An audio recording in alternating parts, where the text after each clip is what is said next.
pues vámonos ya con nuestro primer entrevistado. Se trata de Víctor Gómez. Él es analista económico, profesor del Instituto Tecnológico Autónomo de México, el ITAM. Y bueno, pues sí, es sobre el mismo tema, estas minutas de la última reunión de política monetaria. Vamos a comentarlas con Víctor Gómez. Víctor, ¿cómo estás? Muy buenas tardes, mucho gusto. ¿Qué tal, Darío? Buenas tardes. Un gusto platicar contigo. Un gusto también escuchar a Rogelio esta tarde. Sí, pues coméntanos, Víctor, a partir pues del conocimiento de estas minutas del día de hoy en torno a la reunión del 24 de junio del Banco de México. ¿Qué nos podrías comentar esta votación dividida? ¿Tú consideras que pues seguirá, digamos, prevaleciendo a partir del entorno que se está viviendo, sobre todo en materia de inflación? Con mucho gusto, Rogelio. Había diferentes elementos que ya conocíamos sobre la decisión, cuyas minutas se anunciaron el día de hoy. La decisión se tomó el pasado 23 de junio, se anunció el día 24, ¿no? Un día después de que los datos de inflación habrían mostrado un nuevo crecimiento a la alza, separándose bastante por encima del rango superior del intervalo de variabilidad alrededor de la meta del Banco de México, y lo que ya sabíamos es que había sido una decisión por mayoría, una decisión muy dividida. Hay que recordar que tenía un buen rato que no teníamos una decisión 3-2, lo cual habla de las diferentes posturas que hay al interior de la Junta, y sabíamos que los elementos que estaban en contexto, dada la redacción del propio comunicado de la decisión del Banco de México, pues apuntaban a las preocupaciones que existen precisamente por el desenvolvimiento de la inflación. Lo que nos confirman las minutas, ya con información oficial, pues uno es quiénes son los miembros de la Junta que deciden votar por mantener la tasa, o que decidieron votar por mantener la tasa en 4%, y que al final perdieron la votación, que en este caso fueron Gerardo Esquivel y Galia Borja. Y las razones, que yo creo que de sus votos disidentes son de las cosas más interesantes a analizar, es el carácter, qué tan transitorio no va a ser del alza en inflación que hemos visto este año, qué tan motivado está por factores de demanda que están bajo el rango de acción de la política monetaria, y por último, qué tanto la acción preventiva, digamos, del Banco de México puede o no desencadenar un proceso de preocupación sobre las expectativas, que al final es lo que se busca evitar, ¿no? Yo creo que esos son los tres ejes de la discusión, en la que se impone una mayoría que integran el gobernador Díaz de León y la subgobernadora Irene Espinosa y el subgobernador Jonathan Heath, y que las minutas nos dejan muy claro que la preocupación sobre estos diferentes efectos es latente entre todos los miembros de la Junta. Me llama la atención lo que argumentó Gerardo Esquivel. Él dice que aumentar la tasa de interés fue precipitada, que si bien es cierto que la inflación se encuentra pues en los niveles prácticamente al doble del objetivo del Banco de México, también lo es, dice, que esto se debe fundamentalmente a efectos de base de comparación y a factores del lado de la oferta. ¿Qué es lo que debemos entender por esto, con esto que dice Gerardo Esquivel? Pues mira, yo creo que al final los hechos están ahí. Dos de los elementos que señala el subgobernador Esquivel son sin duda dos elementos de preocupación. En el primer caso, si fue anticipado o no, pues él se refiere sobre todo a la discrepancia que existe entre los anuncios que va haciendo, entre la guía que va dando el Banco de México al mercado y a los agentes económicos para que su proceso de formación de expectativas sea ordenado, es decir, que no se den, digamos, bandazos o volantazos bruscos que generen preocupación anticipada. Yo creo que ahí pues las posturas son muy diversas, pero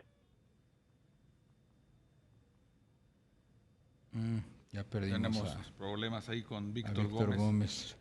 Vamos a ver si lo podemos recuperar. Y ya te escuchamos, Víctor. discúlpame, Darío. Sí, te decía que la postura del subgobernador Esquivel con relación a este movimiento, este volantazo, este movimiento adelantado del Banco de México, es si va a generar una preocupación en las que se traduzca en un alza en las expectativas. ¿Por qué? Porque el Banco de México, al actuar, digamos, de manera anticipada, pues podría ocasionar justo lo que busca prevenir, ¿no? Que es que las expectativas se alcen porque haya preocupación, digamos, por el proceso de formación de precios.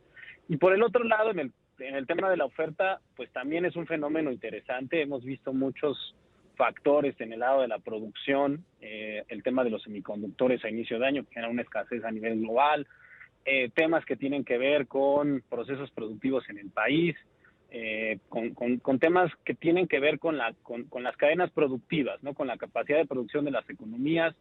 Esta tercera ola de la que hablabas al inicio de tu segmento es importante, ¿no? La manera en que esto puede ocasionar nuevas olas de encierros parciales en algunas economías. Hay que recordar que México es una economía muy abierta, es decir, comercia con muchas economías a nivel global, y esto puede ocasionar algunos retrasos en pedidos, puede ocasionar interrupción a algunos procesos de producción, etcétera, que son factores que escapan del marco de acción de la política monetaria, ¿no? Y ahí, aunque la postura del subgobernador Esquivel es una, lo que es cierto es que son fenómenos que están ahí presentes en la decisión. La que sí me desconcertó, y no sé qué opines tú, pues es la respuesta, o más que la respuesta, el argumento de Galia Borja, porque dice que por la naturaleza de la inflación que se está observando, el aumento de las tasas de interés sería inútil para combatirla. Pues mira, la interpretación que yo te daría del voto disidente de la subgobernadora Borja, más que nada sería que ella está pensando que la mayor parte de los factores que están presionando realmente a la inflación, y en este caso sería el componente subyacente, tienen que ver con factores de oferta, con factores de producción, donde, no tienes un incentivo claro, directo, para reducir las presiones inflacionarias con movimientos en la tasa de interés, lo que técnicamente se conoce como el canal de transmisión de la política monetaria, es decir, cómo puede la política monetaria evitar este sobrecalentamiento de la economía que presione los precios al alza. Pues es tradicionalmente un mecanismo por el lado de la demanda, es decir, por el lado del comportamiento de los consumidores, de la inversión, etcétera, ¿no? Entonces, si realmente los factores que están presionando la inflación, en opinión de la subgobernadora, son exclusivamente de oferta o mayoritariamente de oferta, pues no habría razones para incrementar la tasa de manera preventiva. Ahí lo que yo te diría es que hay que analizar qué está ocurriendo con la inflación en el sector de servicios, sobre todo en la parte de otros servicios, y no hay que olvidar en la parte de mercancías no alimenticias, donde vemos una persistencia fuerte que afecta a la inflación subyacente. Por supuesto. Víctor, ayer también se conoció pues la más reciente encuesta de Citibanamex con analistas. Consideran que va a haber otro movimiento al alza en la tasa de interés de Banco de México ya para el mes de agosto, para el próximo mes. Entonces, ¿sí se cumple este comentario de Gerardo Esquivel en el sentido de que pues el Banco de México ya asustó al mercado? Pues mira, lo que pasa es que tienes un proceso global. México está inmerso en un proceso global, ¿no? No podemos aislar a la economía mexicana, a los flujos de renta fija, a lo que se conoce como la entrada y salida de capitales del contexto en el que operan los instrumentos mexicanos, ¿no? Y entonces, frente a la presión que ya existe en el mercado por la acción de la Fed, de la Reserva Federal de Estados Unidos, y la posibilidad de que concluya este ciclo de compra de activos que está generando un estímulo en los mercados, pues hay preocupación de cuándo van a empezar las diferentes economías emergentes a subir sus tasas. Bien.